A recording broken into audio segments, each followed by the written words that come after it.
Qu'est-ce que l'amour? Comment définir l'amour mieux que Stefan Zweig dans la plus belle lettre jamais écrite par une femme à son bien-aimé? L'amour est aveu.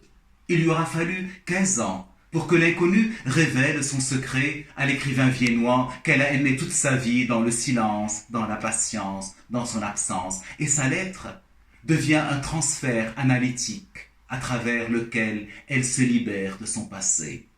L'amour est imagination avant même de le connaître. Elle se représente son homme comme un être de toute beauté, connaissant toutes les langues.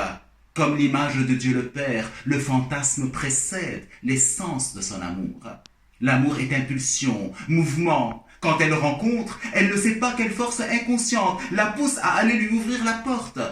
Et il suffit d'un mot, merci beaucoup, mademoiselle, pour qu'elle se sente prise à jamais. L'amour est attente toutes les nuits. Elle va se poster au-dessous de son immeuble. Et elle espère son retour comme Pénélope. Et lui, quand il revient, s'il revient, a déjà oublié. L'amour est sacrifice, parce qu'elle s'efface complètement, elle se déconsidère, comme une employée de maison, comme son esclave, comme ta chienne, lui dit-elle.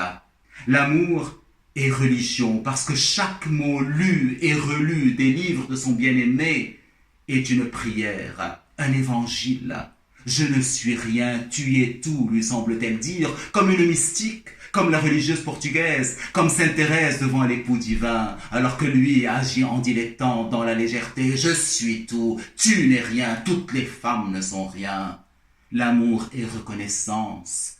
Reconnais-moi, reconnais-moi enfin, alors qu'il ne la reconnaît même pas, parce qu'il fait partie de ces personnes qui ont oublié que nous étions un au départ, alors que elle se souvient de l'absolu, elle se souvient de l'être boule dont nous avons été privés.